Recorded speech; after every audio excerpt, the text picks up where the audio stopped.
Good morning, everyone. Welcome to the American Enterprise Institute. My name is Mark Thiessen. I'm a scholar here at AEI. In just over a week, Congress will vote on a resolution of disapproval for the nuclear deal that President Obama negotiated with Iran. President Obama says that the vote is a choice between war and peace, and that there is no alternative to this deal, and those who oppose it are making common cause with the hardliners in Iran. That group in league with the Ayatollah Khamenei includes the Senate Democratic leader, Chuck Schumer, the former Democratic chairman of the Foreign Relations Committee, Bob Menendez, the current Democratic chairman of the Foreign Relations Committee, Ben Cardin, and it includes our speaker today, Vice President Dick Cheney. Vice President Cheney is the author with his daughter Liz of a wonderful new book called Exceptional: Why the World Needs a Powerful America. In it, he suggests that President Obama has few diplomatic accomplishments, but there is one accomplishment that he has.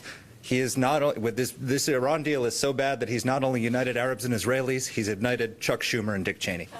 Ladies and gentlemen, the Vice President.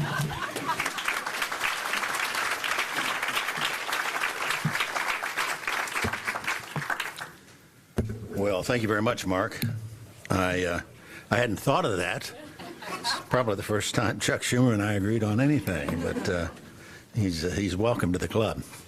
Well, I'm delighted to be here today. AEI has been a home of sorts, a second home of us for a long time, going back to the Ford administration. I'm proud to serve on the Board of Trustees now, and on occasion they provide a forum where we can discuss important issues. I come before you today not as a candidate for any office. My years in elective office are over. I come before you as a citizen who's also spent the better part of 40 years in public service as White House Chief of Staff, Congressman, Secretary of Defense, and Vice President. Focused much of that time on national security issues facing our nation. I'm here because I have deep concerns about the Iranian nuclear agreement that Congress begins considering today. It will be up to members of the House and Senate to vote yes or no on the joint comprehensive plan of action that President Obama has signed with the government of Iran. For every member of Congress, no matter how many years they serve or how many votes they cast, this is a vote that will be remembered. So much is in the balance for our own security and that of our allies. It's not a moment for appeals to party loyalty, for whip calls or returning favors or lining up against the president for its own sake or lining up with the president for its own sake. Every man and woman in Congress will have to stand alone on this issue. And they should choose with nothing else in mind but the merits of the case and the interest of our country, bringing their own best judgment to a decision that theirs alone is theirs alone to make. I've come in that spirit today, setting aside for now any broader disagreements with the Obama administration, any stake in past debates, any concern of electoral politics. This vote in Congress will have profound consequences. Approval of this agreement will not prevent a nuclear Iran.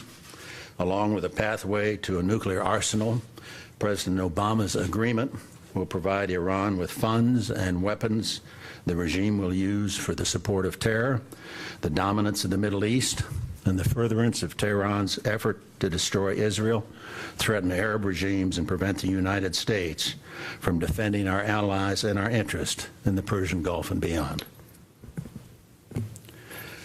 With the removal of restrictions on Iran's ballistic missile program, this agreement will give Iran the means to launch a nuclear attack on the U.S. homeland. A week before the deal was announced, President Obama's own Secretary of Defense, Alston Carter, declared this should not happen. Quote, "The I in ICBM," Ashton Carter noted, stands for intercontinental, which means having the capability to fly from Iran to the United States, and we don't want that. That was a week before he knew what was in the agreement. I know of no nation in history that has agreed to guarantee that the means of its own destruction will be in the hands of another nation, particularly one that is hostile. What President Obama is asking the United States Congress to do is unique, historically and dangerously unique. The results could well be catastrophic. The claims made by President Obama, Secretary Kerry, and other members of the Obama administration about this agreement have been robust. This deal will, they have said, and I quote, prevent Iran from obtaining a nuclear weapon, cut off all Iran's pathways to a bomb, including the covert pathway, provide us with a certainty we will know what they are doing in the nuclear arena, prevent nuclear proliferation, encourage stability across the Middle East, and prevent war. These assertions are simply false. Take the President's assurance that the agreement will prevent Iran from obtaining a nuclear weapon. In a more candid moment a few months ago, he admitted that under this deal, the Iranians in 13 years or so will have, and I quote, advanced centrifuges that enrich uranium fairly rapidly, and at that point the breakout times would have shrunk to zero. The President's own words make clear that this agreement does not keep Iran from nuclear capability. Quite the opposite. It guarantees that in less time than has passed since 9/11, a regime with death to America as a pillar of its national policy will have the ability and the material to produce an arsenal of nuclear weapons. And at that point, what is to prevent them from doing so? Well, President Obama tells us they promise they won't. We are asked to rely on the word of a country that has cheated on every nuclear agreement to which they have been a party, that once they have the means in place to become a nuclear power, they won't do it. President Obama came into office determined to engage the Iranians without preconditions, beginning with his inaugural address offering them an open hand if they unclenched their fist, through his letters to the Iranian supreme leader, through the secret negotiations established by Secretary Clinton with the Iranians in Oman in 2011. President Obama's guiding principle has been convincing the Iranians they can trust us. If we walk away from this deal, Secretary Kerry recently claimed, the regime in Tehran will learn, quote, you can't trust the West. A negotiation based on the premise that the United States had to gain the trust of the world's worst state sponsor of terror was never going to end well.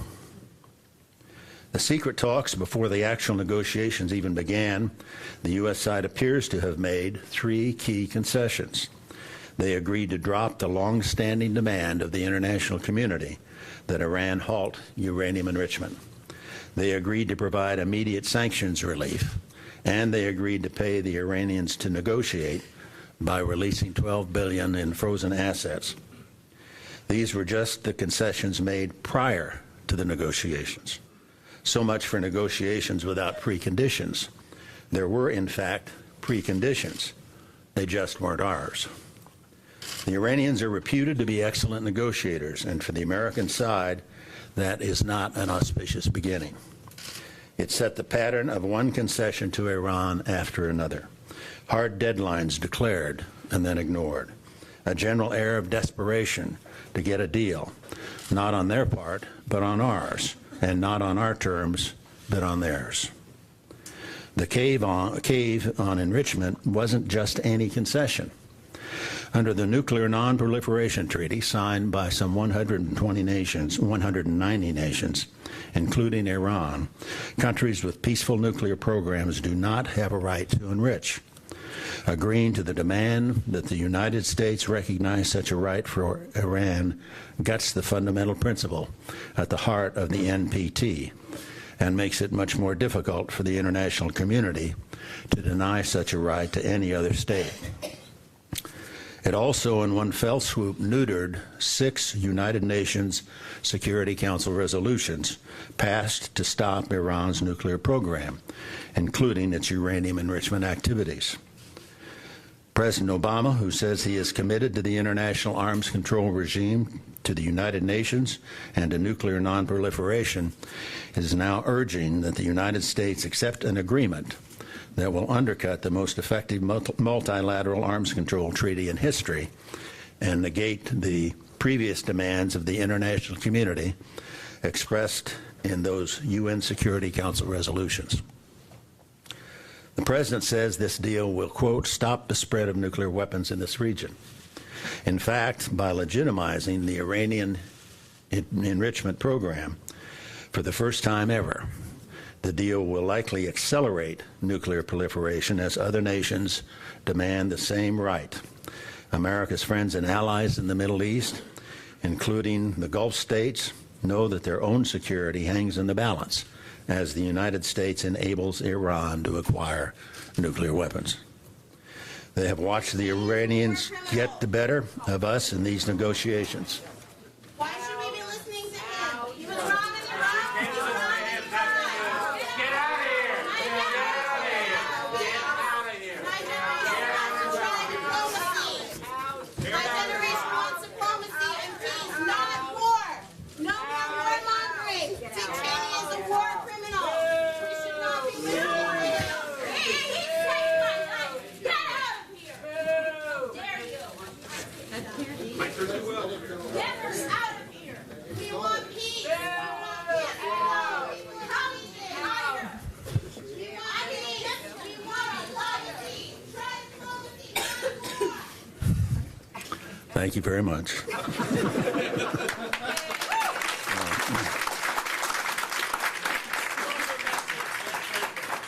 They know we are simultaneously withdrawing from the region and making cuts to our own nuclear arsenal and defense budget. They are already assessing that the security guarantees long provided by the United States are increasingly meaningless, and that announced red lines are more likely to be abandoned than defended by the United States today.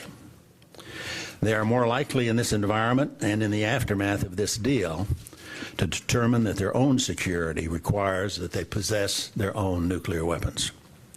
The President says this deal will ensure the international community will be able to verify that Iran will not develop a nuclear weapon. He has said the inspections regime is historic, that the agreement cuts off every one of Iran's pathways to a bomb, including, magically, the covert pathway. Let's look at the facts. After we were assured repeatedly by members of his administration that this agreement would include anytime, anywhere inspections, President Obama has accepted a deal that gives the Iranians anywhere from 24 days to many months to delay inspections at suspicious sites. Inspections at military sites like Parchin, where the Iranians have concealed suspect elements of their nuclear weapons program in the past, are not covered by this agreement. The American people have been told not to concern themselves with this. There are secret side agreements between Iran and the IAEA, which our elected representatives in Congress cannot see either, that reportedly cover inspections at these sites. It's not clear any Obama administration officials have seen the final text of these side deals either. The Iranians continue to insist, and I quote, "There will be no access to any military sites, and in at least some crucial cases relating to past activities, the regime will be inspecting itself." That is historically misguided.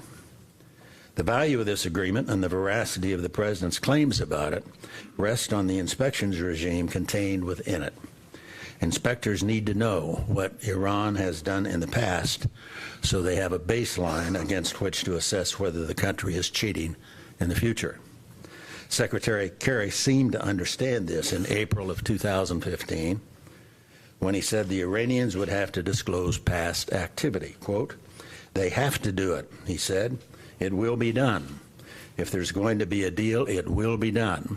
That was John Kerry in April. 2 months later, in July of this year, Secretary Kerry's position changed dramatically.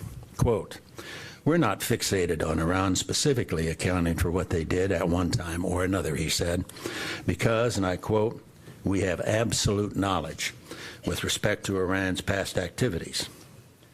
If you're looking for a quick summary of Secretary Kerry's position on the need for Iran to completely disclose all its past nuclear activity, you could say he was for it before he was against it.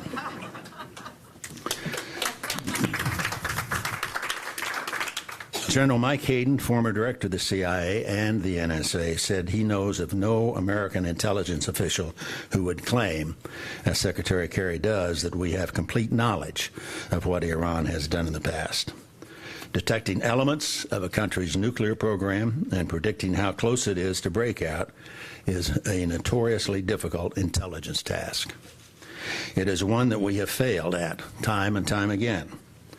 The United States failed to predict the first Soviet atomic test in 1949, the first Chinese test in 1964, the first Indian test in 1974, the first Pakistani test in 1998, and the first North Korean test in 2006.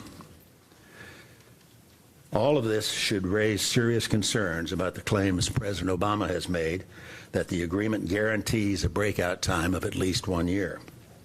Accurately assessing how far the Iranians are from obtaining a nuclear weapon would require a full and complete disclosure of their past activity. Inspectors need a baseline. If we don't know how much progress Iran has made towards obtaining a nuclear weapon, we cannot accurately assess how much farther they need to go or how long it will take them. The Iranians were unwilling to make such a disclosure, which tells us something in and of itself. And President Obama and Secretary Kerry dropped this essential requirement. Under President Obama's agreement, there will be no anywhere, anytime inspections and no inspections of military sites. Those are covered in the secret deals that we cannot see. There will be no access to the regime's nuclear scientists, no full disclosure of past activity, no full access to documents pertaining to Iran's nuclear program. And Iran will be doing some of the inspections themselves. We are essentially leaving it up to Iran to let us know when and where they might have engaged in illicit nuclear weapons activity. The President also expressed firm resolve on the matter of sanctions. They would be lifted when and only when the Iranians had first met their obligations. It worked out a little differently, of course. They got that $12 billion and other sanctions relief right away. Soon the regime will be a player again in the oil and the financial markets. And finally, something on the order of $150 billion will be coming their way in the assets released under this deal. We were told and are still being told that at the first sign of cheating, sanctions will suddenly snap back on the regime. In reality, the deal makes it very difficult to reimpose sanctions or to impose new ones. It enables Iran to walk away from the agreement completely if any attempt is made to sanction them anew. Discoveries of violations by the Iranians would be followed by long international debates over every last technical point. And who doubts what the refrain would be from the Obama administration when confronted with obvious violations? We would hear that it's better to overlook the offense than to risk losing the agreement. And that's how we came to this point in the first place. It's the same weak, acquiescent, and ultimately dangerous mindset that led us so far down the wrong road to a deal so completely tailored to the demands of the Iranians. President Obama has agreed to Iranian demands to remove restrictions on key elements of the infrastructure Tehran uses to support global terrorism, including the IRGC Quds Force. He agreed to lift restrictions on Iran's ICBM program and on its ability to import and export conventional weapons. In this agreement, if it's approved, these concessions will further Iran's efforts to achieve one of its main objectives in the Middle East, to drive the United States out. Former Undersecretary of Defense Ambassador Eric Edelman recently testified that under the JCPOA, quote, the United States will not be able to rely, as it has for the past 30 years, on an assumption that it will have unimpeded access and control in all the domains of warfare in the Persian Gulf. A recent study co-chaired by former Marine Commandant General James Conway, former Deputy Commander of the United States European Command General Charles Wald, put it this way. The JCPOA will enable Iran to improve its unconventional military capabilities that challenge the strategic position of the United States and its allies in the Middle East. Iran will be able to revitalize its defense industrial base in the short term, even if it devotes only a fraction of the $100 billion or more that will be unfrozen as part of the agreement. more than the government's entire budget, the Iranian government's entire budget for the current fiscal year on military spending. Over the medium term, the removal of economic sanctions and the United Nations arms embargo will allow the regime to acquire other advanced technologies and weapons from abroad. And once sanctions against its ballistic missile program sunset, Iran could more easily develop weapons capable of reaching targets in the Middle East and beyond, including Europe and the United States. It's the end of quote. This agreement will enable Iran to modernize and expand its military capabilities while the United States military suffers from the devastating Obama-era defense cuts and the effects of sequestration. Contrary to claims made by the President and Secretary of State, the United States will be in a far worse position to defend our interests and prevent a nuclear-armed Iran when the Obama agreement sunsets than we are today. In addition to facilitating Iranian access to advanced weapons, aiding the development of its ICBM program, providing a cash windfall and tremendous economic benefits to the regime in Tehran, the Obama-Iran agreement lifts sanctions on the Iranian Revolutionary Guard Corps, the IRGC Quds Force, and the Quds Force commander, Qasem Soleimani. Under Soleimani's command, the Quds Force has been responsible for supporting terror, fomenting violence, advancing Iran's goals of regional dominance, and the killing of American service members in Iraq and Afghanistan. By lifting the sanctions on these entities and on Soleimani himself, the Obama-Iran deal aids the efforts of America's enemies. Imagine for a moment a world in which this deal has been implemented.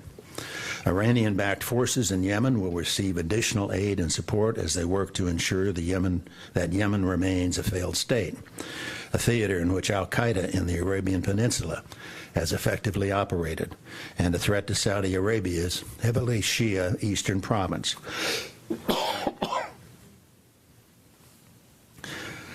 Iraq will see an influx of weapons and resources for Iran's proxies, leading to increased violence and bloodshed as the Sunni Shiite conflict deepens and ISIS is able to recruit more Sunni to their cause. Conflict will intensify in Syria as Iran floods its most important Arab foothold with weapons and fighters. The European refugee crisis will likely grow as thousands more flee the rising terror and chaos. Hezbollah, Iran's main proxy, will also benefit in its operations across the Middle East, and particularly in its ongoing attacks on Israel. In the meantime, the removal of restrictions on the IRGC Quds Force will give that group the ability to move freely throughout the Middle East as they oversee this brave new world. It isn't just Hezbollah and the Houthis and Bashar Assad who will benefit from the lifting of restrictions on Iran. Iran's ties to terrorist groups are extensive. That's why Republican and Democratic administrations alike have identified them as the world's leading state sponsor of terror. In 2011, President Obama's own Treasury Department designated 6 al-Qaeda terrorists for their involvement in a network that moves money and terrorists across the Middle East, including into Iraq and Afghanistan. That network was headquartered in Iran. In the words of David Cohen, then Undersecretary of the Treasury, and today Deputy Director of the CIA, quote, "There is an agreement between the Iranian government and al-Qaeda to allow this network to operate. There is no dispute in the intelligence community on this point." Former Director of the Defense Intelligence Agency, General Michael Flynn, has said that documents captured with Osama bin Laden included, quote, "letters about Iran's role, influence, and acknowledgement of enabling al-Qaeda operatives to pass through Iran as long as al-Qaeda did its dirty work against Americans in Iraq and Afghanistan." Since that initial designation, President Obama's own Treasury and State Departments have repeatedly pointed to Iran's agreement with al-Qaeda, noting that Iran is, quote, "a critical transit point for funding to support al-Qaeda's activities in Afghanistan and Pakistan, and home to a, quote, "core pipeline through which al-Qaeda moves money, facilitators and operatives from across the Middle East to South Asia. This pipeline exists, according to the Obama Treasury Department, as part of a formerly secret deal between Iran and al-Qaeda. As recently as last year, while the nuclear talks were underway, Treasury said that Iran had let Yassin al-Suri, identified as the leader of the network in July 2011, let him out of his temporary detention so he could resume control of the network. The president has said he understands that Iran's support for terror continues. He has said that should not stop Congress from approving his nuclear deal. He seems willfully blind to the fact that the benefits conveyed to Iran in this agreement, the money, the conventional weapons, the sanctions relief, facilitate and enable the Iranian regime's support for terror and terrorist groups, including those who have attacked the United States and are today threatening our security, our allies, and our interest. The United States Congress stood ready to approve a strong, serious agreement to prevent the threat of a nuclear-armed Iran. Instead, it has been handed as an intricately crafted capitulation. And though President Obama has spoken of this deal as part of his legacy, the consequences are on me, as he put it. Even that is beside the point. What happens after the deal is not on him. It is on all of us. This deal gives Tehran the means to launch a nuclear attack on the U.S. homeland. It threatens the security of our Arab allies across the Middle East. It threatens the security of Europe, and it should not be forgotten. This deal has vast implications for the future security of the Jewish people. Charles Krauthammer has written that it took Nazi Germany 7 years to kill 6 million Jews. It would take a nuclear-armed Iran one day. Every American president for over half a century has been committed to nuclear nonproliferation in the Middle East, every one of them, until now. With this agreement, the current administration is saying to Iran, in effect, you can enrich uranium, you can have ICBMs, and by the way, you can also get back full swing in the arms trade. Oh yes, and here's $150 billion, which we implore you, please not share it with your terrorist friends. To build a deliverable nuclear weapon is a mercifully difficult enterprise. But when the world wakes up one day to find the news that Islamic radicals in Tehran have done it, all the pretenses will fall away, and new lines of force come into view, with all further terms to be worked out under the threat of the first use of a nuclear weapon since Nagasaki. When a former ranking Democrat on Senate Foreign Relations says that he fears that Iran will gain such a weapon and that he doesn't want his name on it, his colleagues should pay very close attention. That man is dealing with reality. The best assurance against these things coming to pass is a decisive bipartisan majority in Congress that will vote against this deal and gather still more strength to override a veto. Some have suggested the White House recognizes the difficulty members of the president's own party are facing as they are pressured to cast a vote in opposition to the interests and views of their own constituents, not to mention the nation. To avoid this, a filibuster has been discussed. That way, no member need be on the record supporting this shameful deal. Anyone unwilling to stand up and be counted on this deal should not be serving an elective office. The truth of the matter is that such momentous issues of national security should not be decided by a filibuster, a veto, or by 1/3 of the members of the United States Senate, least of all by a president who justifies his actions with a false choice, this deal or war. Now, as at other fateful turns in our history, the alternative to nightmarish scenarios that we all wish to avoid is not to make concession after concession after concession. The moment President Obama conceded that the Iranian regime had any right to enrich uranium, he lost the possibility of securing a good deal. The moment he let up on sanctions, which were constricting the regime's power and influence, would only have gotten worse for them. Pressure was lifted from the mullahs in Tehran, and they no longer needed to deal more than we did. And as soon as President Obama went on Israeli TV and effectively ruled out the option of force, the Iranians knew they had won. A far better deal is still possible, and it begins with reasserting our original objective on each of these matters. Iran must halt its enrichment and reprocessing activities. It must halt its ballistic missile activities.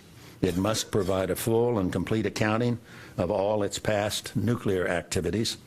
It must allow complete go anywhere, anytime access, including at military sites. There should be no sanctions relief until Iran has fulfilled these obligations. If Iran chooses not to do so, they must understand that the United States stands ready to take military action to ensure they do not acquire a nuclear weapon.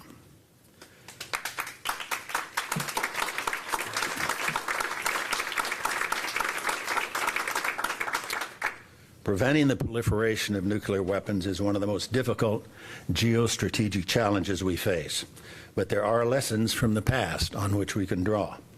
For decades, rogue regimes and terrorist groups have been attempting to acquire nuclear technology and weapons. In 1981, the Israelis launched an air attack against the Iraqi nuclear facility at Osirik, setting back Saddam Hussein's nuclear program. By 1991, he had reconstituted large portions of it, which the United States destroyed with our military action in Desert Storm. In 2003, when we liberated Iraq, Libya leader Muammar Gaddafi contacted us days after U.S. forces captured Saddam Hussein. He told us he wanted to turn over his nuclear program. He had watched the fate we delivered to Saddam, and he didn't want to be next. Gaddafi's nuclear materials are now in the United States. Gaddafi's decision had two long-lasting and important effects. First, because he turned over his materials, they did not fall into the hands of militant Islamist terrorists who today control territory inside Libya. Second, his cooperation enabled us to unravel the black market nuclear proliferation network of Pakistani scientist A.Q. Khan, who had sold nuclear equipment and technology to rogue regimes around the globe. We put Khan and his network out of business. There is also evidence that the Iranians halted a portion of their program in 2003 in the aftermath of the U.S. invasion of Iraq, hoping to protect themselves from suffering Saddam's fate. In 2007, we learned that the North Koreans were building a nuclear reactor in Syria's eastern desert, territory now governed by ISIS. When the Israelis brought this information to us, President Bush told them he would not take military action. The Israelis decided to take action on their own and destroyed the reactor. In each of these cases, it was either military action or the credible threat of military action that persuaded these rogue regimes to abandon their weapons programs. Iran will not be convinced to abandon its program peacefully unless it knows it will face military action if it refuses to do so. That's how a serious negotiation plays out. That's how a self-respecting power with everything in the balance asserts its vital interest. Insisting on key non-negotiable points and maintaining a credible threat of military force are the indispensable elements of serious diplomacy over the Iranian nuclear program. That is what the administration should have done all along. Instead, they have presented us with a deal that strengthens our adversaries, threatens our allies, puts our own security at risk. They have placed on the table for congressional review a deal that provides weapons and funds to a regime that has pledged to destroy Israel and maintains death to America as a central pillar of its policies. Arming and funding Iran while simultaneously providing them a pathway to a nuclear arsenal is not an act of peace. It's not, as President Obama claims, the only alternative to war. It is madness. The vote on the Iran deal, on the nuclear agreement, is ahead, and the stakes are very high. Every member of Congress swears to defend the Constitution from enemies outside our shores. I took that oath 10 times, and every time I put my hand on the Bible, I understood that we were also pledging to defend this great and good nation. A vote to reject this agreement will do that.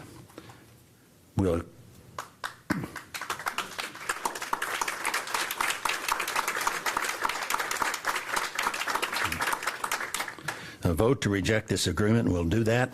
Approving it will not. Thank you very much.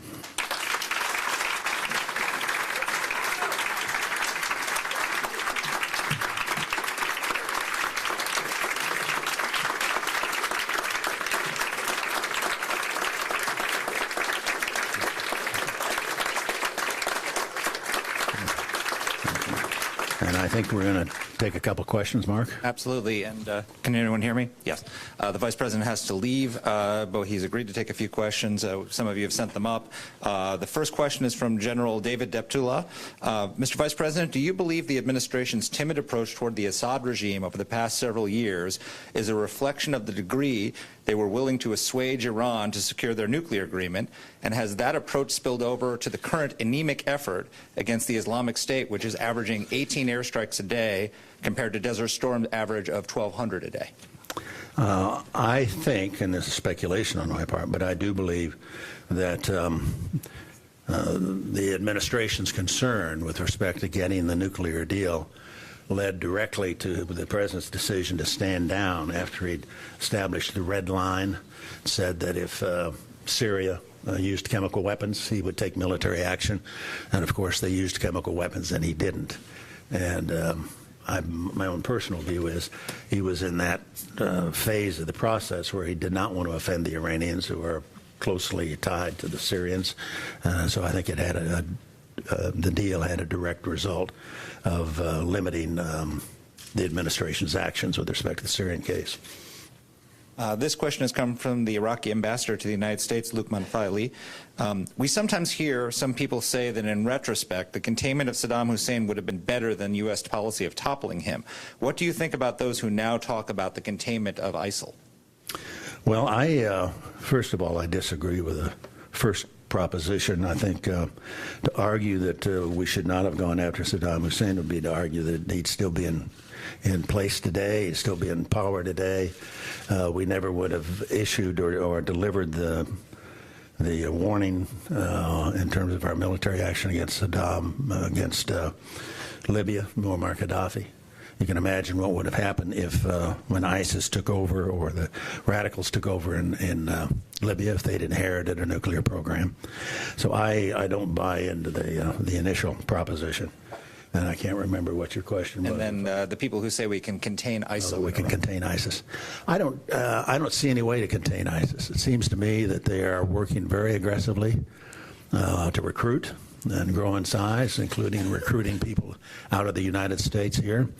I think they've already made remarkable progress for a terrorist organization, more success occupying and creating the caliphate and occupying thousands of square miles of Syria and Iraq.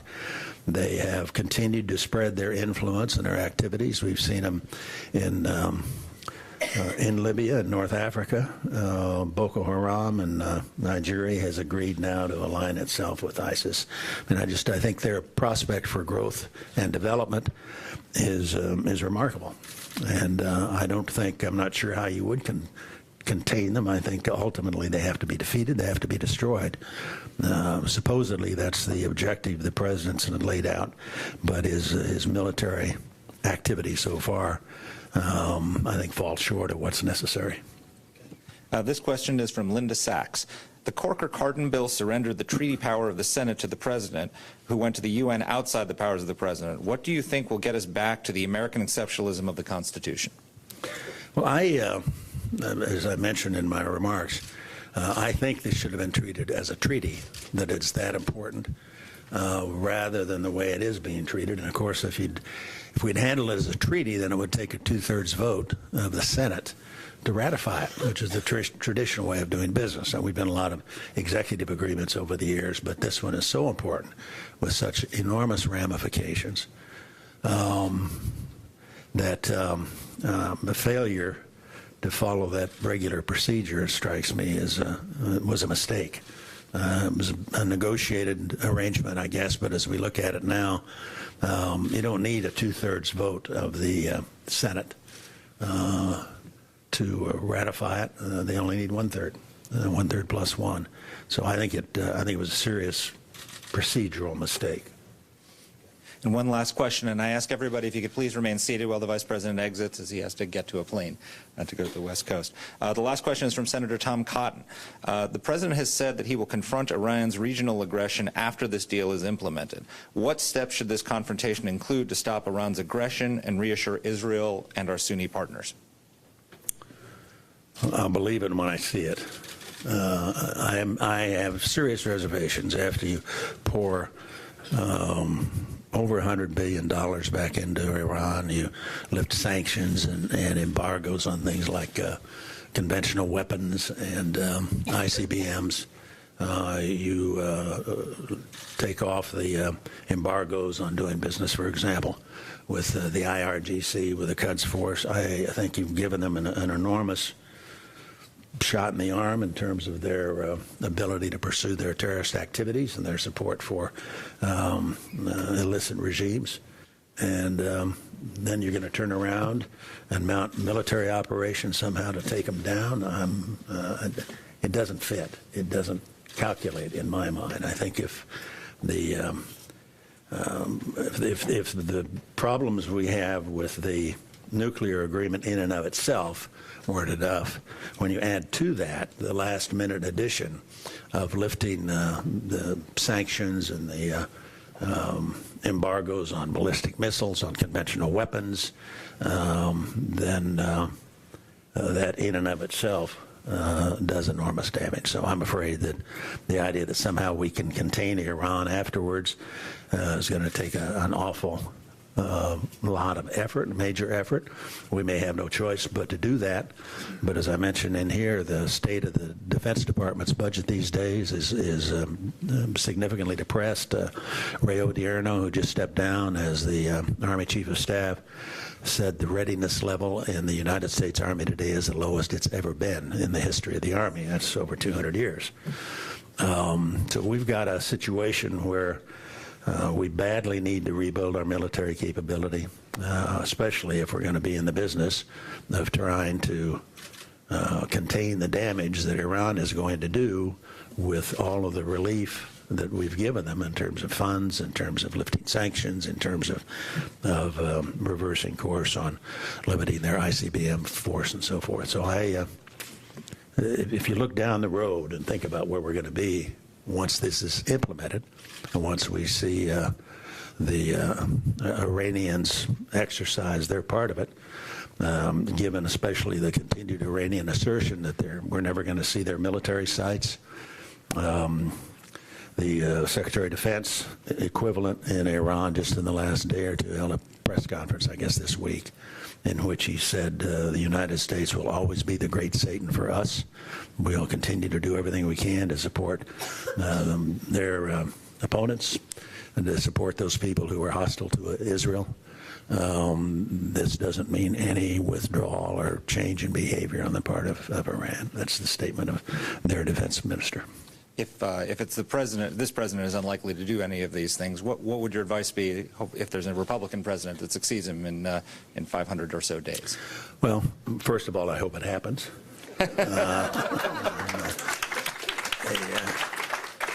I also, I think the most significant thing we have to do before we do anything else, excuse me, is rebuild our military. You've had every single member of the Joint Chiefs of Staff in testimony before the Congress over the last year or so testify that we no longer have the capacity, or we're nearly to the point where we no longer have the capacity to execute the nation's national security strategy. The Air Force Chief of Staff recently said that the Air Force today has fewer aircraft and older aircraft than any time in the history of the Air Force, which was created right after World War II, in 1947 or 48. You can just go down chapter and verse. We've got to rebuild that capacity. Cyber warfare is a major play. We've had a technological edge in virtually every area that was significant militarily since the end of World War II, whether it was stealth or precision-guided munitions, etc. We're to the point now where that gap is rapidly closing. We've got the Chinese, the Russians are actively and aggressively working hard to close that gap. You see what's happened with respect to the whole area of cyber warfare here at home. At the same time, the Congress was debating and adopting a measure to, in effect, take all of the data that we collected in the NSA program and turn it back to the companies without any limits or restrictions on what they're to do with it. That same week that debate was going forward in the Congress and being passed, it was disclosed the Chinese had hacked into our personnel database here, and all of us who ever worked for the federal government, and I don't mean to take this personally, all of us, including a lot of the members of the Congress, their security background checks and so forth, their personnel records are in the hands of the Chinese. The Chinese were ripping us off as we were wringing our hands and saying, oh my gosh, we can't have the NSA collecting fact of call data on American citizens. And nobody, to my knowledge, has yet produced one single instance where the civil liberties of an American citizen have been violated by that program. Not one. But we spent an enormous amount of time, in the end, shifted all the data back to the phone companies, and significantly weakened our capacity to use that capability to intercept and block actions by Al-Qaeda, ISIS, our enemies.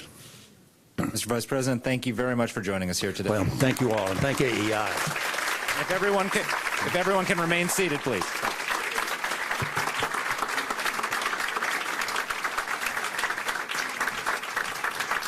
Ladies and gentlemen, if you could please remain seated while the Vice President exits. Thank you.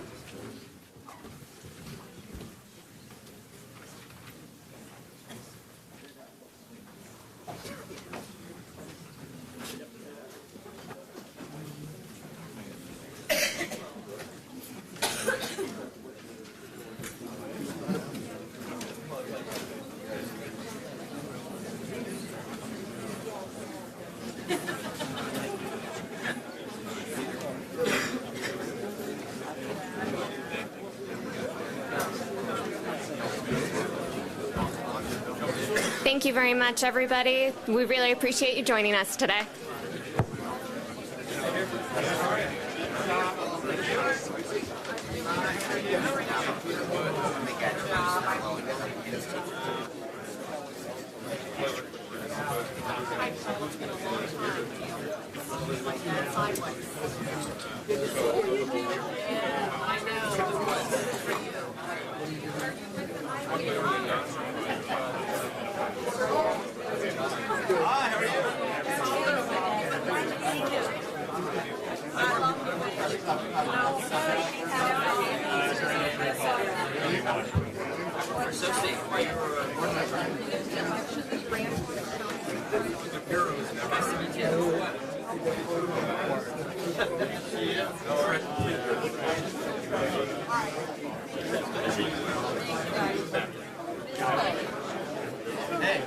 Thank you.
Perkovich. I'm a Vice President for Studies here at the Carnegie Endowment, and it's my pleasure to welcome all of you back from the end of summer, lamentably, and the beginning of the work year here in Washington. But we have a great occasion, which we're honored to present to you to start it off, and that is an address by Senate Minority Leader Harry Reid. And to introduce Senator Reid, we have a dear friend and former colleague of his, Congressman Howard Berman, who's also a friend of ours.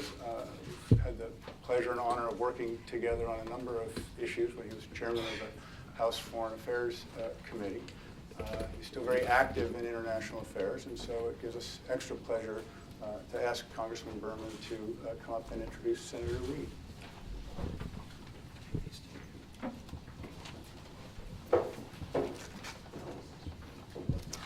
Well, thank you very much, George. And just before I introduce the speaker, I just want to let our hosts know that, the hosts at Carnegie, that really how incredibly valuable your work has been to me during the 30 years that I was on the House Foreign Affairs Committee.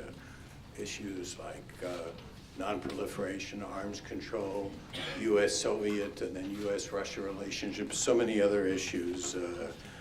Your writings and your testimony, our conversations really helped shape my own outlook on a lot of key foreign policy issues. I owe you a lot, and a real special shout out to the brave people these days who are running your Moscow Center. Whenever I brought a group of members of Congress with me, never went to Russia without stopping there to get the analysis of those issues. But in any event, I am very honored today to be asked to introduce your speaker, who's been my friend for 33 years, Senate Democratic Leader Harry Reid. We've worked together since he and I came to the House in 1983. We sat next to each other for 4 years on the House Foreign Affairs Committee before he was elected to the Senate in 1986. And as you know, the senator served as Majority Leader from 2007 through 2014. And he remains the Democratic Leader during his last term in Congress. What most don't appreciate is the skill that goes into garnering the mantle of leader and majority leader in the U.S. Senate and holding on to it. Senator Reid's commitment to a progressive agenda, his knowledge of the issues and the parliamentary rules, his attention to detail, and his ability to handle the outsized personalities of his colleagues are legendary. He fights tenaciously for that in which he believes, and he produces the deft compromise when that is the only sensible course. And relevant to the discussion this morning, Senator Reid, during all his years and to this day, has given very special attention and focus to the U.S.-Israel relationship, fighting as strongly as anyone in the Congress for the survival and the security of the state of Israel. He, like I, believe that support for the Joint Comprehensive Plan of Action is not only in America's security interest, but it is in Israel's security interest as well.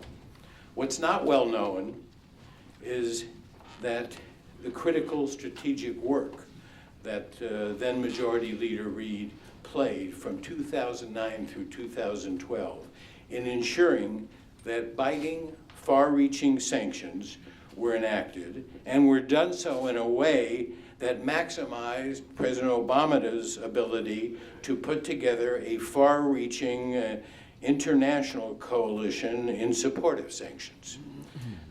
He wasn't the author of these sanctions bills. His name doesn't appear in the newspapers and the discussions about him. But he was seized with the critical importance of preventing Iran from having a nuclear weapons capability and devoted great time and leadership to making this happen.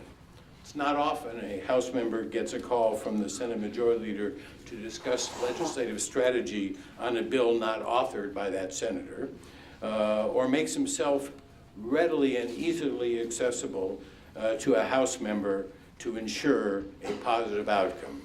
On this issue, Senator Harry Reid led, not in name, but in taking the steps that only a majority leader can take to ensure that the effort was successful. I'm very proud to introduce Senator Harry Reid.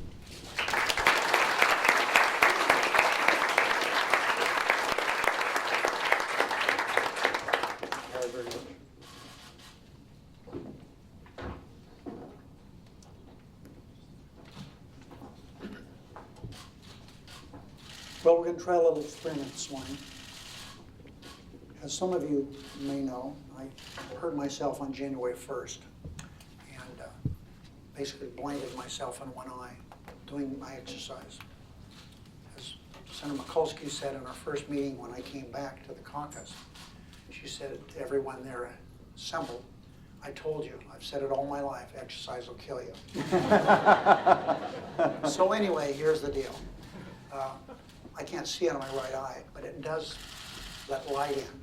So I got some new glasses, and we're going to try for the first time.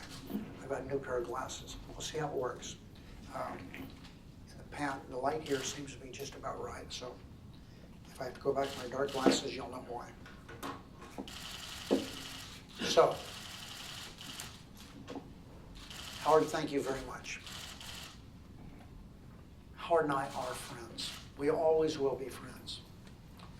We bonded as freshmen in that very large class that Tip O'Neill had to deal with way back in 1982. He's a superb legislator. He was noted as a great legislator in the California legislature. But back here, when history books are written, during these 3 decades that he served, Howard Berman will be part of that conversation. I'm so grateful that he came from California to introduce me today. There's no one I would rather have introduce me than my friend Howard Berman. I also want to thank the Carnegie Endowment and your president, former Deputy Secretary Burns, for hosting this meeting. He has a remarkable career and a record, and I'm grateful that he is somebody that I speak to and somebody that I like a great deal. He, most of the time, is out of the public eye. I understand that. But he's known around this city and around the world as someone that has worked really hard to keep the world safe from a nuclear-armed Iran. So thank you, Bill, even though you aren't here. George, thank you for filling so ably in. When the Senate is gavelled into session in just a few hours, the debate has ignited passions from Tehran to Tel Aviv, from Beijing to Berlin, and from coast to coast across our great country will take center stage in the world's greatest deliberative body. The question at hand is no small matter. Is the agreement between Iran and the international community, led by the United States, the best pathway to peace and security for America, Israel, our partners and interests? I believe the answer is unquestionably yes. And today I'm gratified to say to my fellow Americans, our negotiating partners, and our allies all around the world, this agreement will stand. America will uphold its commitment and will seize this opportunity to stop Iran from getting a nuclear weapon. While the formal debate begins this afternoon, the private negotiations that brought us to this point have been going on for years. And the public's review of the agreement has been going on for months. And during that long period, President Obama and Secretary Kerry were clear in their goals. Above all, that the United States will not allow Iran to obtain a nuclear weapon. The United States also would not sign any agreement that takes Iran at its word or relies on trust Iran has not earned. And at the most difficult crossroads of this time, consuming a technical negotiation, President Obama and Secretary Kerry made clear that the hard choices belonged not to us, but to Iran. But now it's our turn. Now the United States has a choice to make. We can enforce an agreement that forces Iran to walk away from any nuclear weapons program, or we can walk away from the agreement and assume responsibility for the consequences. We can take the strongest step ever toward blocking Iran from getting a nuclear bomb, or we can block the agreement and all but ensure that Iran will have the fissile material it would need to make a bomb. In a matter of months, they would be able to do that. But we can't have it both ways. Make no mistake, blocking the bomb and blocking the agreement are two distinct choices that lead to very different futures. I spent a lot of time talking, listening, and thinking about the various elements of this agreement. And so have my colleagues. I've heard from nuclear scientists, the intelligence community, military leaders. I've listened to diplomats and experts. I've been briefed by Secretary Kerry and Undersecretary Sherman, by Secretaries Liu and Moniz, who, by the way, is this brilliant nuclear physicist who knows almost more than anyone else of the reality of this threat, the science behind the agreement, and the agreement itself. I've heard from ardent supporters and passionate opponents. I've talked with Nevadans from all walks of life. I've spoken with Israel's leaders, Prime Minister Netanyahu, Ambassador Dermer, and I've read the text of this long agreement, and I've read it very carefully. In all my years, I cannot think of another debate with so much expertise, passions, and good faith on both sides. It's clear to me and to the overwhelming majority of my caucus that this agreement gives us the best chance to avoid one of the worst threats in today's world, a nuclear-armed Iran. In fact, I believe the agreement is not just our best chance to avert what we fear most. I fear it is our last and best chance to do so. Before I explain why, let me first acknowledge some of the people who helped us get to this historic moment. I mentioned President Obama and his cabinet secretaries, who achieved a remarkable diplomatic breakthrough. I also want to acknowledge my colleagues, led by Senator Bob Menendez, who helped set the stage for those negotiations by rallying the Senate and the world behind sanctions that brought Iran to the negotiating table. I also acknowledge Senators Cardin and Corker for their leadership. They did a great job. The legislation they wrote created a process to review the agreement in Congress. I support this agreement, and the United States Senate will support President Obama's veto of any effort to undermine it for two simple reasons. Number one, this agreement will do a tremendous amount of good. And number two, blocking this agreement would lead to a tremendous amount of bad outcomes. The bottom line then is this, that enforcing this agreement will prevent the things we most dread. Oh dear. There's a few thugs in there, I'm sure of that. But undermining it would permit these very same dreadful consequences. And those consequences are in fact totally unacceptable. We all recognize the threat Iran poses to Israel with powerful weapons, hateful words, anti-Semitic smears, and pledges of Jewish states' destruction. No one can underestimate this menace, and no one should dismiss how much more dangerous Iran would be in this regard if it were to have a nuclear bomb. We also recognize the threat of the Iran Revolutionary Guard Corps, the threat from Iran's support for Hezbollah, Assad, of Iran's brazen and my little teleprompter friend is pretty slow there. Okay. Of Iran's brazen human rights violations toward its own people and the Americans it holds political prisoners, and of course, those who have disappeared. We recognize the danger that Iran poses to our allies, our interests, and our own troops. And of course, diplomats serving around the world are in peril every day of their lives. In the Middle East, certainly. No one is blind to the threat Iran poses. But again, No one should forget that Iran would become a threat of an entirely different magnitude if it were ever to have a nuclear weapon. I can't think of a single challenge in the region that wouldn't get worse in that nightmare scenario. That's why our goal, first and foremost, must be to keep Iran from getting its hands on one of those nuclear weapons, or building one. We have no illusions about the Iranian regime, which is exactly why, when we are presented with the best way to stop its nuclear ambitions, we must not let that chance slip through our fingers. We must support and enforce the agreement we've reached. The agreement that Congress now assumes responsibility to review does a better job than any other proposal of reducing Iran's chance to get a bomb. When our negotiators came to the table, they did so with Andrew Carnegie's advice in mind. The man who, in 1910, gave his name and fortune to this institution once said, and I quote, "Our duty is with what is now practicable, now, with the next step possible in our day and generation." In our day, we know it's not practical to bomb away knowledge of how to build a nuclear weapon or erase that knowledge with sanctions. So our negotiators said, even though we cannot take away the recipe to build a bomb, we can take away the ingredients and the use of equipment to cook one. That's what we're doing. Not only if the United States upholds, but only if the United States upholds and enforces its agreement. The good news is this agreement does more than take away Iran's ability to build a bomb. It gives us the ability to watch every move.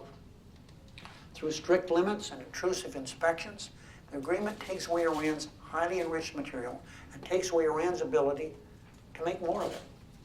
This agreement takes away Iran's ability to build any facilities or fissile materials secretly and with impunity. The agreement Iran signed forbids it from pursuing, building, or having a nuclear weapon ever. There's no expiration date on that commitment, and it's not grounded in trust. This isn't a peace treaty with Iran or a gift out of the goodness of our hearts. If we trusted Iran, we wouldn't need the video cameras and inspectors and SEALs and all manner of technology to make sure Iran complies. We're not asking Iran to promise us anything and taking it at its word. We're demanding Iran prove to us it's complying with every last letter of this agreement. Before it gets sanctions relief, Iran has to take specific actions. And if it doesn't happen, as some fear, sanctions will be imposed on Iran. We've done everything possible to make sure that if Iran cheats, we'll know quickly and we'll act immediately and with the international community behind us. That makes us safer. That makes Israel safer. That makes the world safer. That's what nuclear experts around the world know, what diplomats know, and what the overwhelming majority of my caucus knows. That's why this agreement will stand. And to make sure this agreement succeeds, Congress must provide the oversight to ensure monitoring and forced verification. At the same time, Congress must continue to hold the line against Iranian arms trafficking, its funding of terrorism, and demanding the return of Americans who have been taken political prisoners and those who disappeared. Priorities that were never meant to be part of this negotiation, but must never, never be forgotten. This agreement offers a number of different ways to cut off Iran's path to a bomb. There is, on the other hand, one surefire way to open Iran's path to destruction, and that is to reject this agreement. As I mentioned, the second reason I support this agreement is because of what happens if we walk away from it. That would leave Iran with no limitations on nuclear weapons program and leave the United States with no leverage to do anything about it. If we walk away from the agreement we helped secure, think about what happens the very next day. Iran gets to keep as many centrifuges as it wants and build as many more as it would like. Iran gets to build its stockpile of the kind of uranium and plutonium you need to build a bomb. Iran gets to test more advanced technologies that bring it closer to a bomb, and to do so as quickly as it wants. And when those weapons are ready, Iran gets to point them at Israel, or worse, launch them to make good on its threat to wipe Israel off the map. Iran also gets to kick out the inspectors and hide all this from the world. Forget worries about 15 or 20 years from now. All this would happen tomorrow. If we walk away from this agreement, the international sanctions regime will fall apart, meaning the tool Congress imposed to bring Iran to the table disappears from our arsenal. Sanctions don't work if it's our idea alone. The world has to be on the same page. And here's why. America doesn't do business with Iran. We haven't for decades. But other countries made their own economic sacrifices in the name of pressuring Iran, and now they want to buy Iran's oil and trade with it. So as much as we'd like for sanctions that brought Iran to the table to also bring Iran to its knees, it's only with international cooperation that sanctions actually work. Like it or not, we need our partners in this effort. And our partners have told us in no uncertain terms that the United States walks away, will walk away alone. Sanctions have isolated Iran and brought us to this moment. But if we squander it and turn our backs on our international partners, it is we, the United States, who will be isolated. And worse, we would surrender our leverage to negotiate in the future. Put it all together, what does it mean if America blocks this agreement instead of blocking Iran's pathway to a bomb? It means Iran gets more money and more impunity to develop a nuclear weapon. It means we get far less scrutiny and far less security. It means we'll have to put ourselves at a disadvantage at the very moment we let Iran become more dangerous. Of course, we still have the military option. President Obama has made crystal clear that's a fact. But military strikes cannot solve this problem nearly as effectively as the solution before us today. Clearly, a military option could also come with significant costs and risks for both Israel and the United States. After all, that's why diplomacy is our first resort and military option our last resort. That's why I believe blocking the agreement would actually achieve the opposite of what opponents intend. Instead of being tougher on Iran, voting against the agreement is a vote against a smart international sanctions regime, against inspections, against any international requirement that Iran backs off its nuclear program in any way. Blocking this agreement pushes the Iranians closer to a bomb rather than pushing it farther away. That's a fact. General Brent Scowcroft, national security expertise who served 4 Republican presidents, said we would be sowing further turmoil in the Middle East rather than seizing a chance and responsibility to stabilize it. That would be a tragedy of our own making, one we cannot allow. I respect greatly the concerns I've heard about what this agreement means for Israel. I believe this agreement makes Israel safer, and in no small part, that's why I support it. Over my decades in the Senate, my support for the safety and security of the Israeli people has been at the core of my views on the Middle East and national security of the United States. From the Bonds for Israel dinners I attended 50 years ago with my girlfriend, to the history of my own wife's family, my support for the state of Israel and the Jewish people has been personal and unimpeachable. And I have not been afraid to disagree with the President of the United States when it comes to Israel, whether on settlements or when the administration opposes Congress passing specific sanctions. We must build on our firm commitment to make sure Israel can defend itself.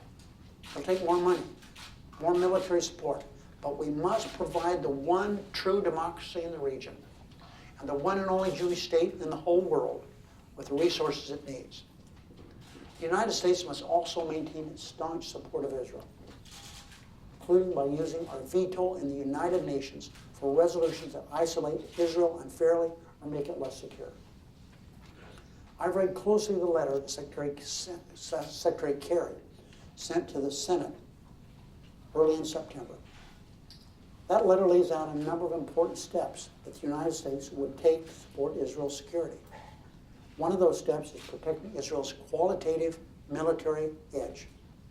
Another is negotiating a new 10-year memorandum of understanding on military assistance. And yet another step is continuing to work with Israel on joint efforts to deal with shared threats, as well as confronting both conventional and asymmetric threats. It's also closely reviewed, very closely, the legislation that Senator Cardin is proposing, which will provide additional security assistance and assurances to Israel. And after looking at the letter and Cardin's legislation, I plan to work with the White House and with both Democrats and Republicans to guarantee that the United States is doing everything possible to protect the safety and security of Israel. And as the administration has promised, we'll continue funding the missile defense system that has already saved so many Israeli civilian lives. We'll also grow our strategic relationship even stronger, collaborating to detect and destroy those tunnels that have been used to terrorize Israeli citizens.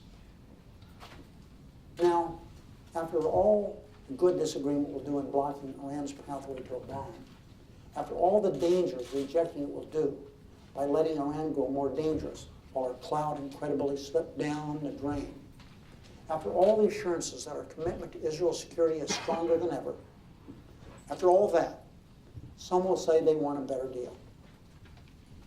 But there is no such thing as a better deal.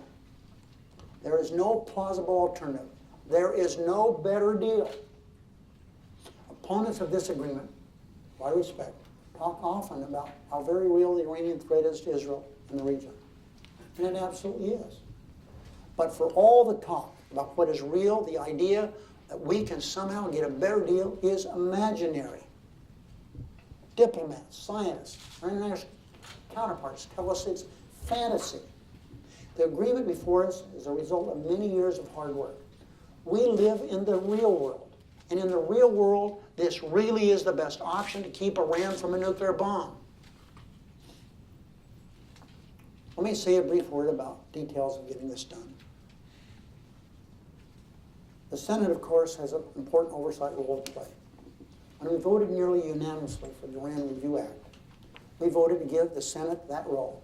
We voted to consider three possible outcomes: no action at all, a resolution of approval, a resolution of disapproval. It's absurd to argue, as some are doing now, that by voting for a process with three possible and very different outcomes, senators somehow obligated themselves to vote to advance a specific outcome. We did no such thing. I hope we can avoid the usual and unnecessary procedural hurdles. Democrats have already agreed to forego our opportunity to filibuster. And I've offered Senator McConnell the chance to go straight to a vote on passage of the resolution. But of course, as he's noted many times in the past, everything of importance in the Senate requires 60 votes. So passage will require 60 votes. There's no precedent in recent history for an issue of this magnitude getting consideration in the Senate without having to secure 60 votes. This is not about how one leader manages the floor. This is precedent dating back decades now. Finally, of all the many important things at stake here, American leadership is one of them.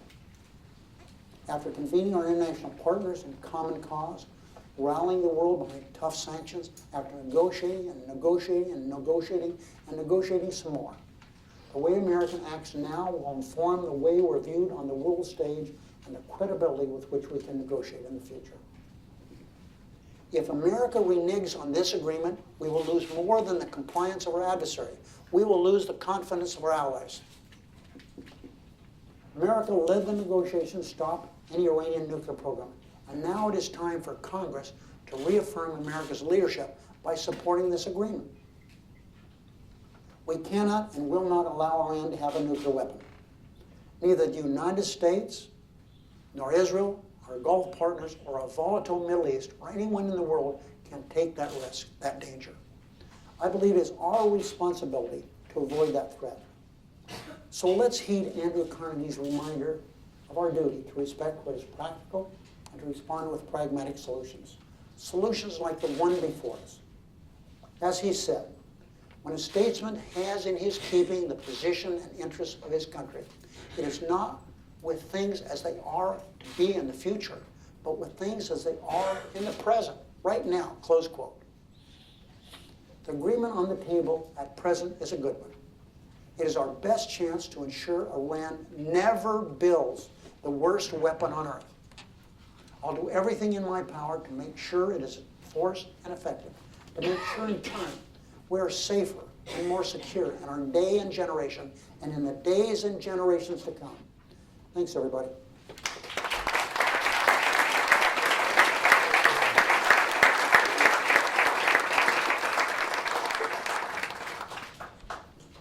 I have to build some better glasses here.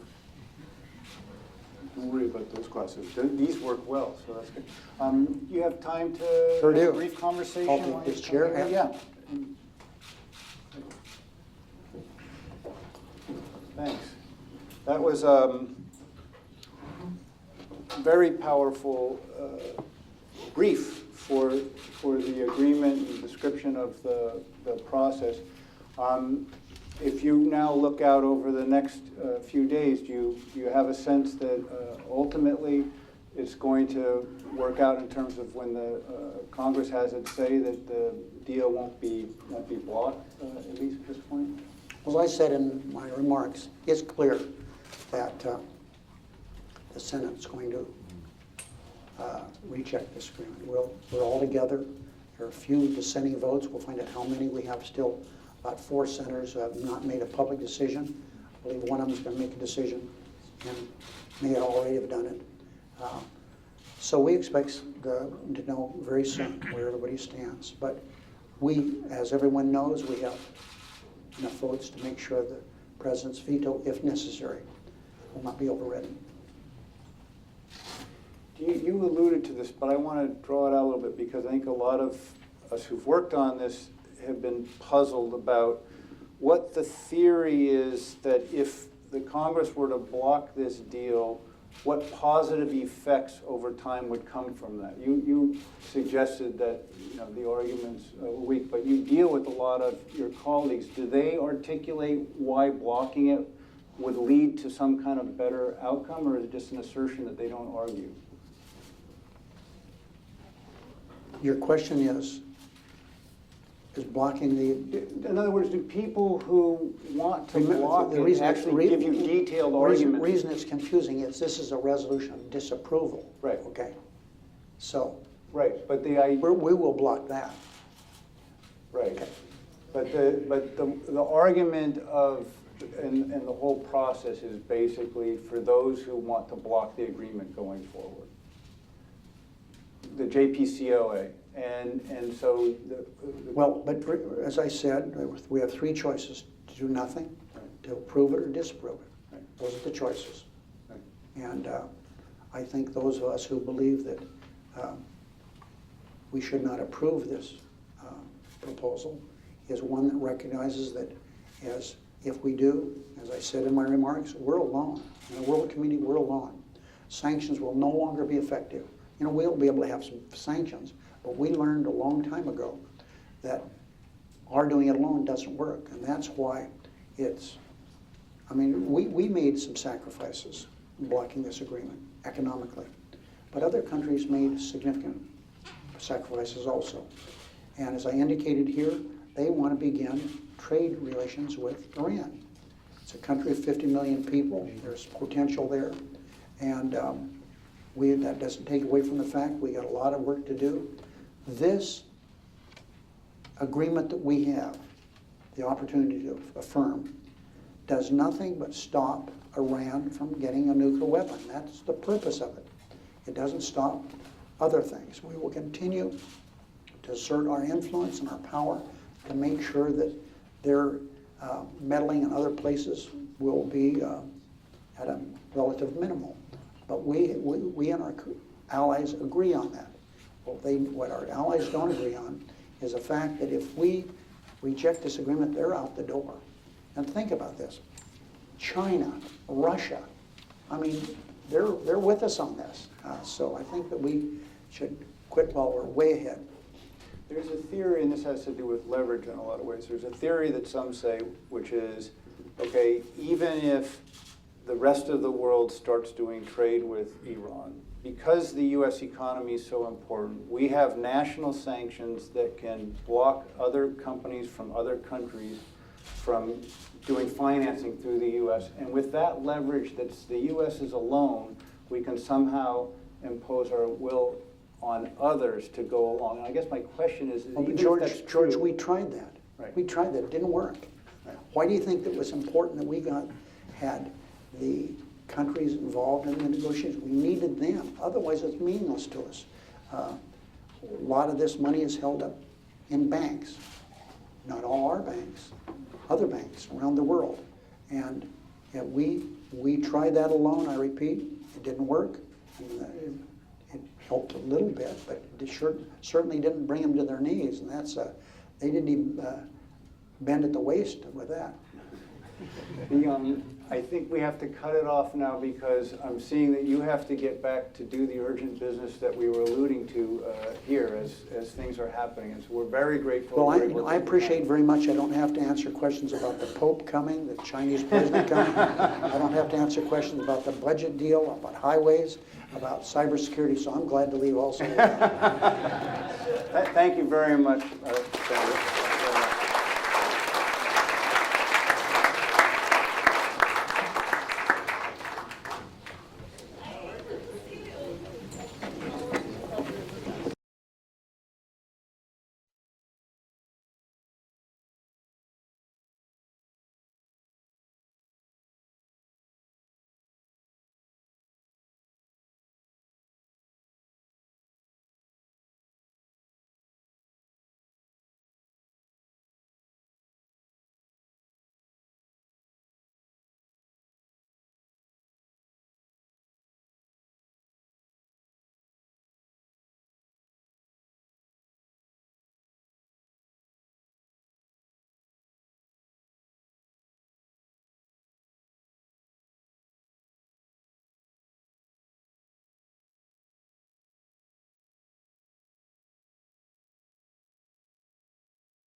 see. I think it should be up. Microphone check. 1, 2, 3, 4, 5, 6, 7, 8, 9, 10. Microphone check. Okay. It's all four. Great. Thank you very much. I'll tell you the truth. That's Sure. I swear to God, that's what I'm thinking.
From the White House. 1 and 2. Yes. And yeah, like I said, What do you have on 1? Oh, can you put bars back up, Craig? Stand by. and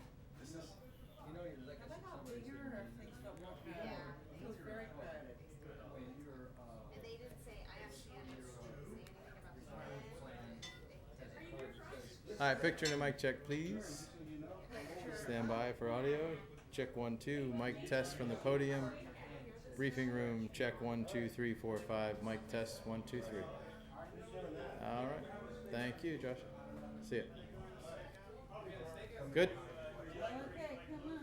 come on. Yeah, I wouldn't wait on this. You want to wait? Okay. Tom, you good? No, I don't want to go with that full.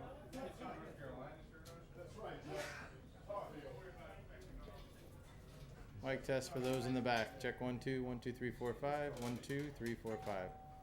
Hello. Good? Good. Thumbs up. Pete, are you good? Okay, very good. So, what am I dialing? He'll dial. It's Bruce. Oh, that's right. It's Bruce. Yeah. You don't need to. So I'm just decoration. I'm just decoration. So,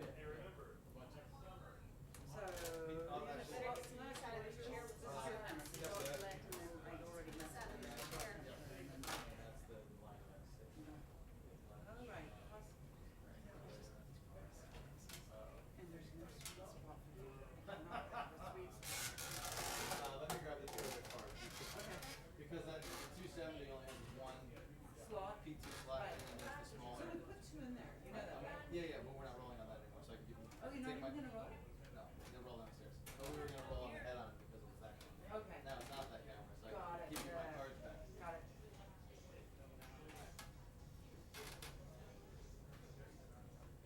Can you pop those two cards out? That was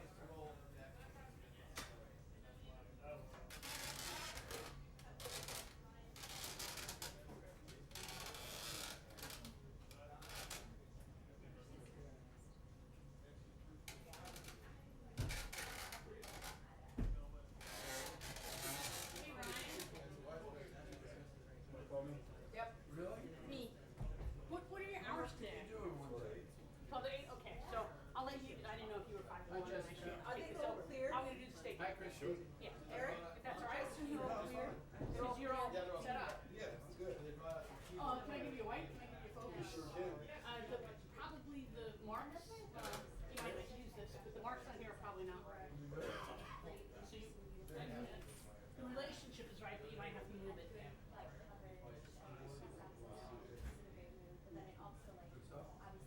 Pretty close. Well, you know, they start on the AP, so it might be for the AP. Because that's the first person, obviously. I went up to Maryland Live yesterday. Anyway, you're welcome. How are you? Yeah, no, everyone was like, okay, it was a good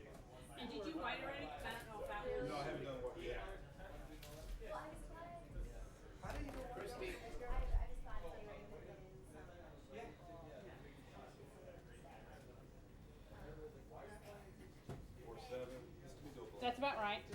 Or you gonna go black first? They're like, how are you guys gonna like top this? We're just gonna have to come up with some ideas. I was trying to get or 6. Yeah, that's about right. We are very colorful. And you want to focus here? What? I'm doing good. How are you doing? I was at the beach on Sunday and then there's a pool yesterday.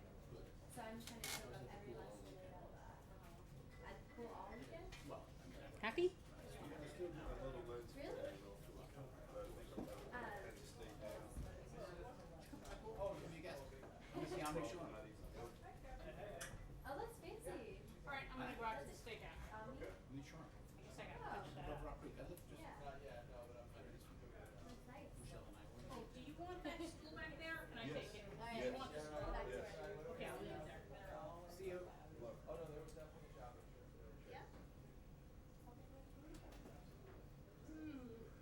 Sure. Sorry, I got Oh yeah.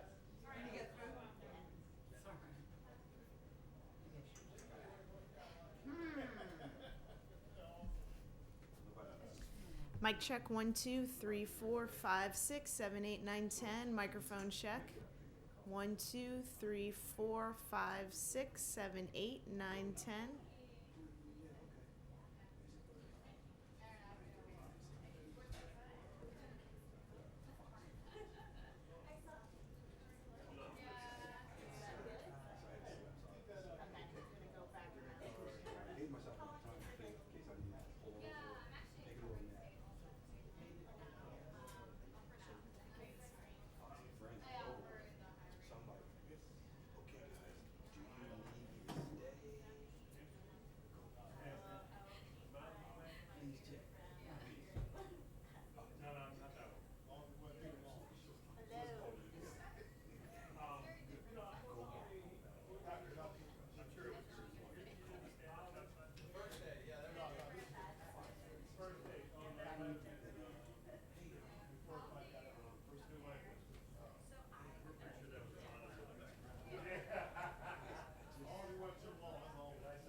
And colleague, he just won't stand well. Here's Colin. His first day. Yeah, there you go. There you go. You, sir, come to the principal's office. Buckhorn. Principal. My wife is the head of the PTA. So evidently the head of the PTA and the first list was tied to the house quarters. Oh. He got the track. Alrighty. There's his first day. His dog's first day. Okay. School mascot? No, Monica had to wear that. The whole bodysuit. Because she's had it. Where's that picture? But she told me, she said, "Oh, Beatrix, I can't see, I can't move. Yes, You need to help me get through the door." He's like, "Okay, Mom." She's standing there. Grabs the teacher. "Can you help me?" Hey, how you doing, man?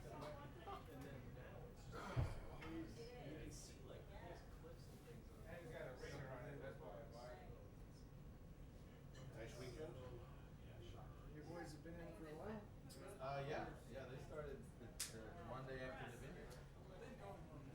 Ben, how are you today? Doing good, man. Well, actually, Quinn didn't start till the first day of Look at this thing. 2 minutes to get out of it. What's new with Big Ben? That's nice. No, he's all out there. And he doesn't, there's no separation anxiety. See ya. See ya. Bye.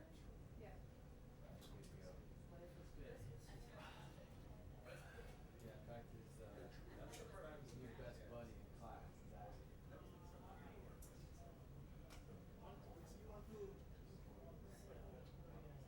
They live on a block.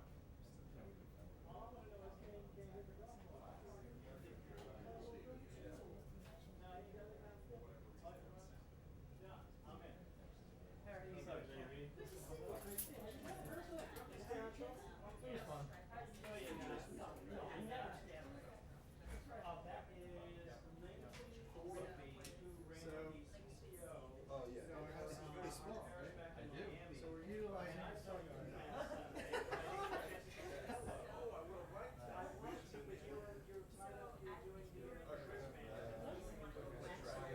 Francis. Outside.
it's your potential. Exactly.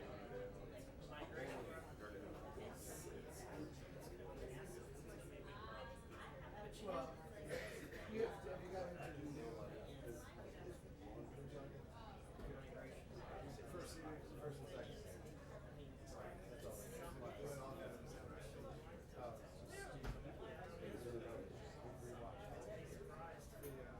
Yeah.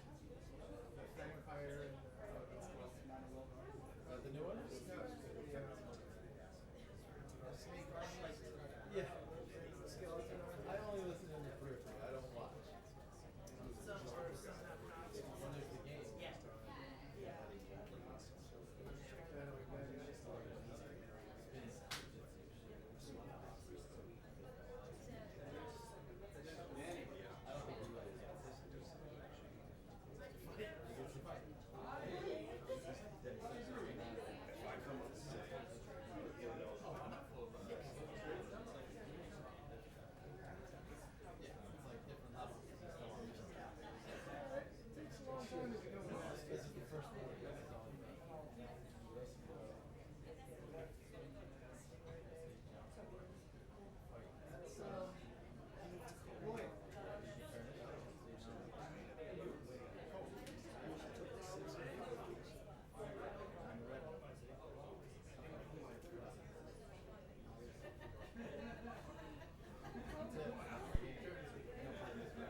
Good afternoon, everybody. It's nice to see you all.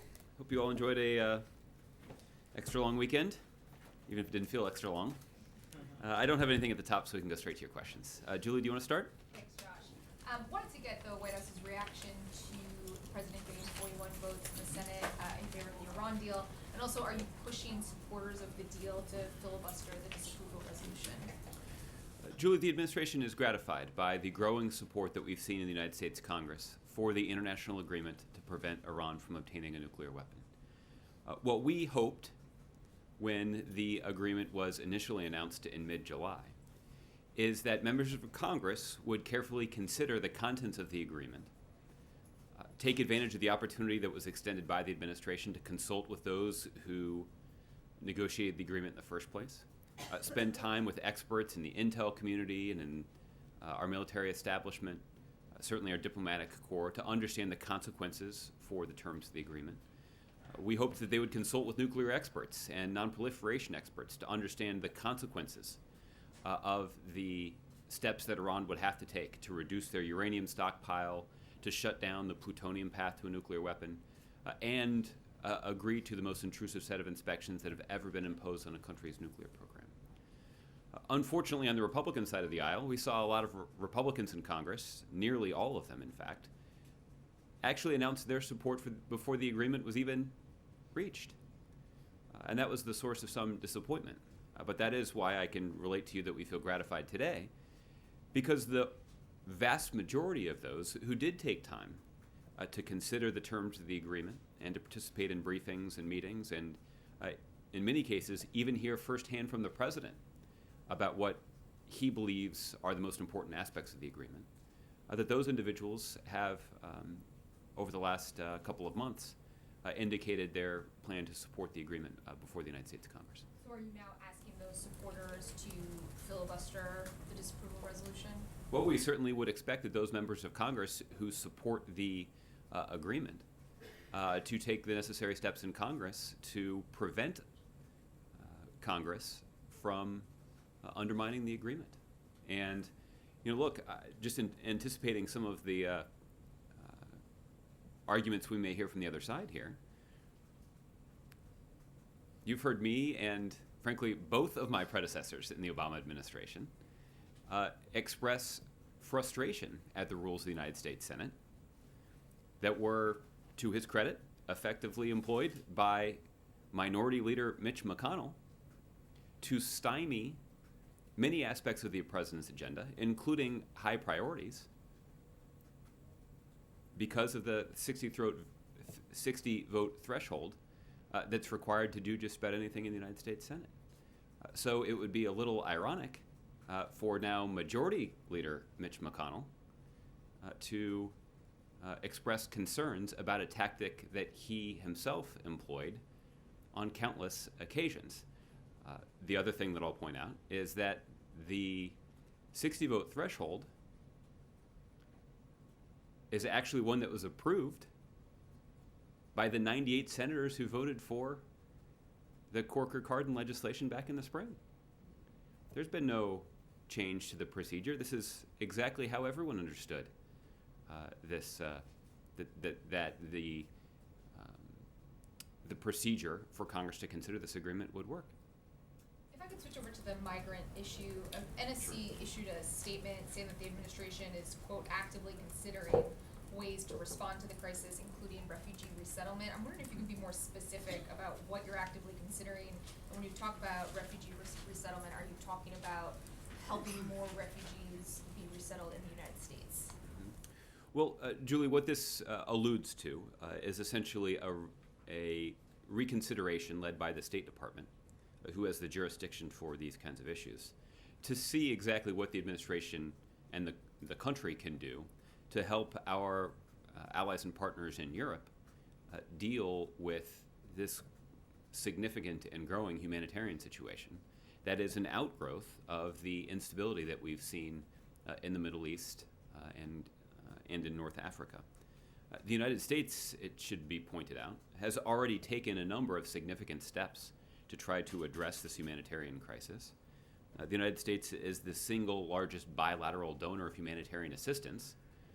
to try to provide for the needs of those Syrians who are fleeing violence in their communities. The United States has been an active participant in efforts that have been led by the UN to try to resolve peacefully the political disagreement inside of Syria that has led to so much political instability and outright violence in that country. So we continue to be concerned about the vulnerable position of so many people who are fleeing violence in their home countries. And the United States, in the way that we play a leading role in confronting so many other thorny and difficult problems, are prepared to continue to play a leading role in trying to assist those organizations that are trying to meet the needs and basic humanitarian needs of these individuals. But just so I'm clear, you want to play a role in helping the allies and partners in Europe deal with the situation, not play a role in bringing some of these refugees to the United States? Well, there is a process for doing this that's run by the State Department. Either increasing caps or making special allowances like some of the European countries are doing right now. Well, this is something that is under the active consideration of the State Department, and so I don't have any new approaches to announce at this point, but certainly consistent with the statement that was issued yesterday, where the administration is actively considering a range of approaches to contribute to the solution to this very difficult challenge. Okay, Jeff. Josh, just to follow up on that, would the approaches that you're considering require congressional approval? There may be some. There's no specific piece of legislation that we've put forward at this point, but I certainly wouldn't rule out an important role for Congress in terms of putting in place those kinds of policies. And do you have any ideas in terms of what the financial cost of these approaches might involve? At this point, what we're focused on is trying to determine what the best set of policies would be, and then we will certainly evaluate those policies in the context of the cost associated with them. But that is an evaluation that is ongoing. Does the White House believe the United States has a responsibility to take a greater role in accepting some of these refugees that are really overcrowding Europe to some extent right now, and Germany and other countries like that? Well, Jeff, as I mentioned, the United States, particularly under the leadership of President Obama, is looked upon by the world to take a leading role in responding to a wide variety of challenging situations. And there's no denying that the situation that many of our European partners are confronting right now is a significant one. It's not a new one, though. We know that there are countries like Turkey and Jordan, just to cite two examples, that have been bearing a significant burden with regard to Syrian refugees and others who may be fleeing Syria because of violence there. And the United States has provided significant financial support and other kinds of support to those countries as they have tried to meet the basic humanitarian needs of those fleeing violence in Syria.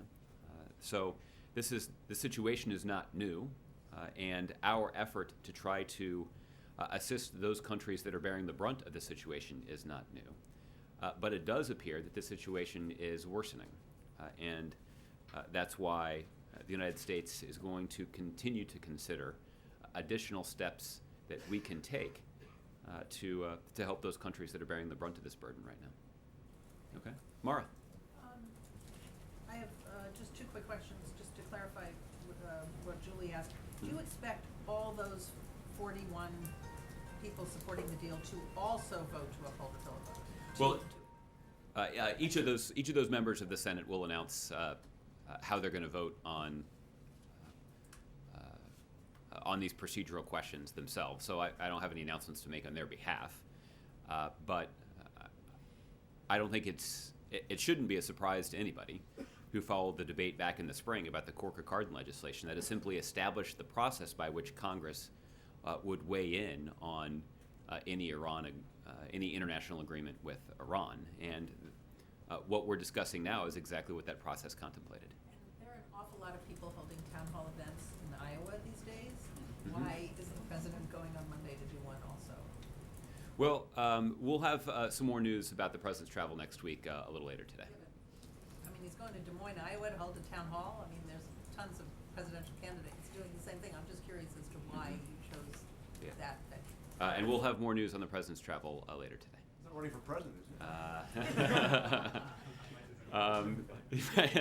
I think he discussed extensively as recently as when we were in Africa about why he's not going to do that. Justin.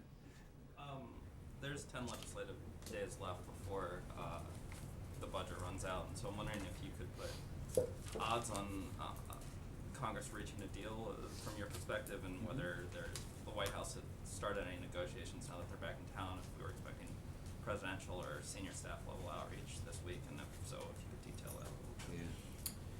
Justin, I think the president spoke pretty forcefully about this yesterday, about how important it is, particularly in the midst of the global economic instability that we've seen, that Congress not commit an unforced error and shut down the government. The fact is, we know that would have a negative impact on our economy. It certainly would contribute to some instability, and our economy right now is confronting more than enough instability. So we're hopeful that common sense will prevail and that a bipartisan agreement of some kind will be reached that will both prevent a government shutdown, but also make sure that our country's economic and national security priorities are funded at an adequate level. And I don't have any specific telephone calls or meetings to tell you about. I wouldn't rule out any sorts of conversations between senior administration officials and members of Congress. But the negotiations that need to take place are not negotiations necessarily between Congress and the White House, but actually negotiations between Democrats and Republicans in the United States Congress. Congress, after all, is the one that is responsible for negotiating and passing budgets. Obviously, there's a role for the executive branch. The president has to sign that budget into law. So the administration would be engaged in those conversations. But the negotiations that need to take place are between Democrats and Republicans in the United States Congress. There's been